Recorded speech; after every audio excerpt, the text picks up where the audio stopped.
Halo guys.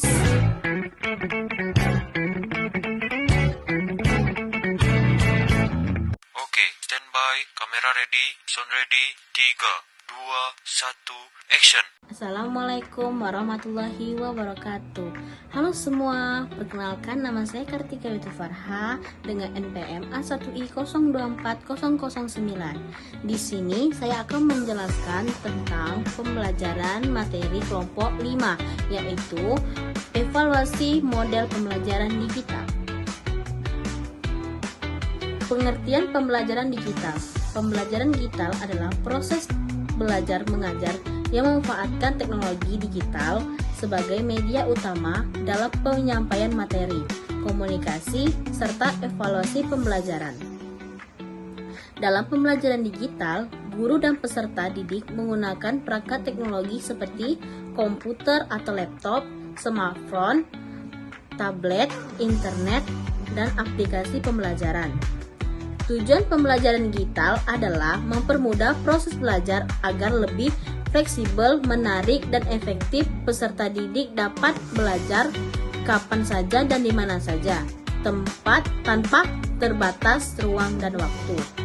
Pembelajaran digital juga membuat materi menjadi lebih interaktif karena dapat disajikan dalam bentuk video pembelajaran, animasi, game edukatif, simulasi, dan presentasi interaktif.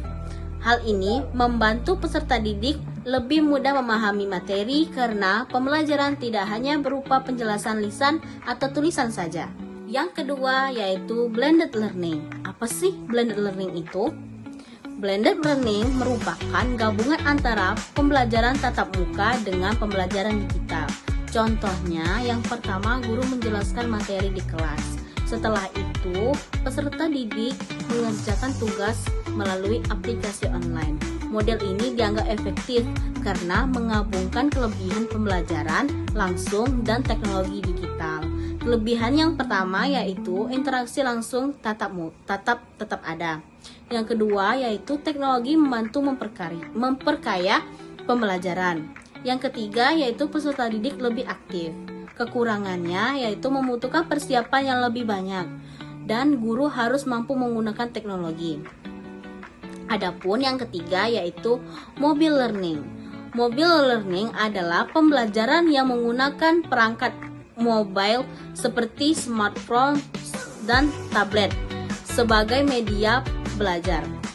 Peserta didik dapat belajar melalui aplikasi pendidikan, video pembelajaran, e-books, atau kuis online.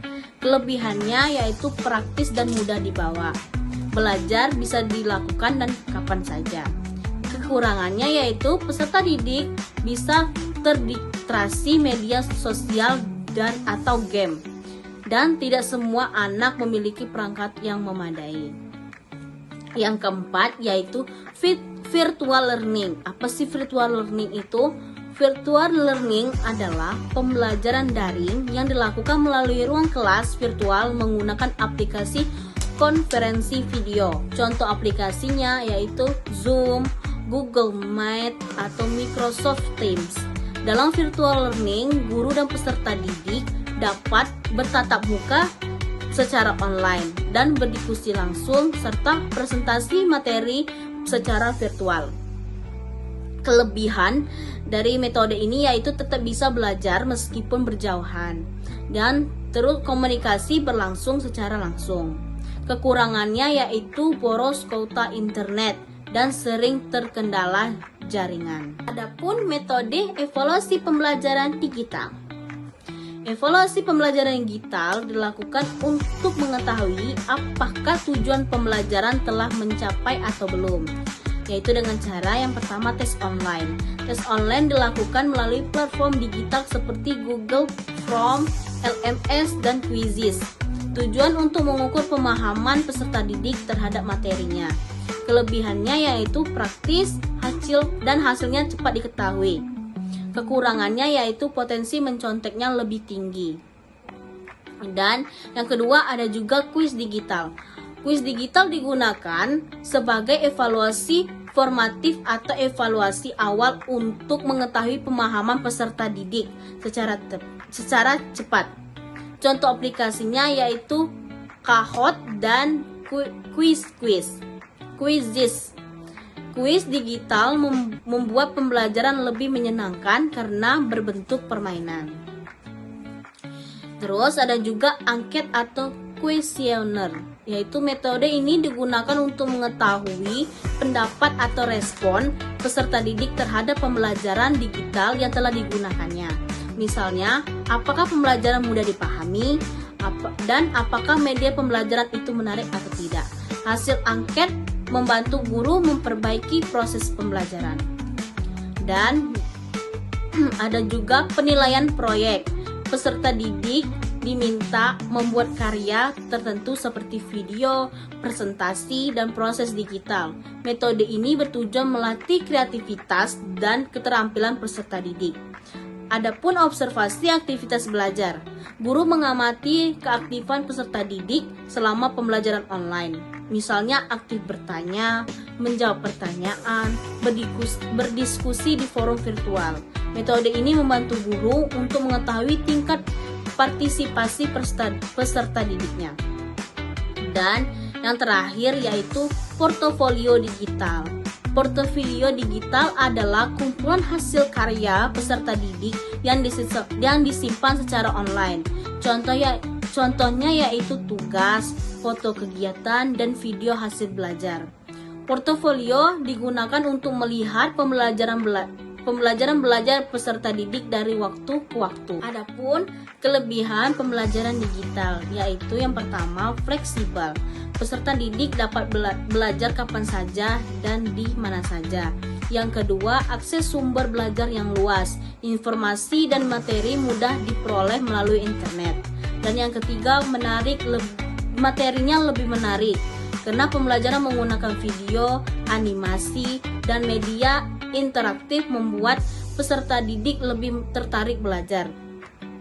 Dan yang keempat, melatih kemandirian. Peserta didik belajar mengatur waktu dan tanggung jawabnya sendiri. Dan yang kelima, pembelajaran lebih personal. Materi dapat disesuaikan dengan kemampuan dan kebutuhan masing-masing peserta didik. Dan yang keenam, mempermudah komunikasi. Guru dan peserta didik dapat berkomunikasi melalui grup chat, forum, dan video conference. Adapun kekurangan pembelajaran digital, yaitu yang pertama, bergantung pada internet. Jika jaringan internet buruk, pembelajaran menjadi terganggu. Yang kedua, yaitu tidak semua memiliki perangkat. Sebagian peserta didik itu mungkin tidak ada yang memiliki HP ataupun laptop yang memadai. Yang ketiga, yaitu interaksi sosial yang berkurang. Hubungan langsung antara guru dan peserta didik menjadi lebih sedikit. Dan yang keempat, yaitu gangguan konsentrasi. Peserta didik dapat terdistraksi oleh media sosial atau game lainnya. Yang kelima, yaitu membutuhkan kemandirian tinggi. Peserta didik yang kurang disiplin akan kesulitan mengikuti pembelajaran. Dan yang keenam, risiko kecurangannya yang lebih tinggi.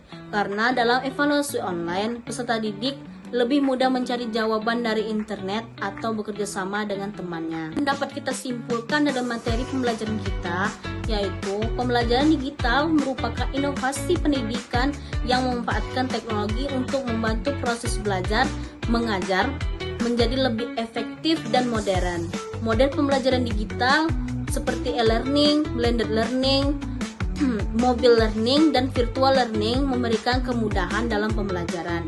Namun, agar pembelajaran digital berhasil, diperlukan evaluasi yang tepat untuk mengukur pemahaman peserta didik dan memperbaiki kekurangan dalam proses pembelajarannya. Dengan menggunakan teknologi yang baik, pembelajaran digital dapat meningkatkan kualitas pendidikan dan membantu peserta didik belajar lebih mandiri, kreatif, dan aktif. Itu saja yang bisa saya sampaikan. Saya ucapkan terima kasih. Wassalamualaikum warahmatullahi wabarakatuh.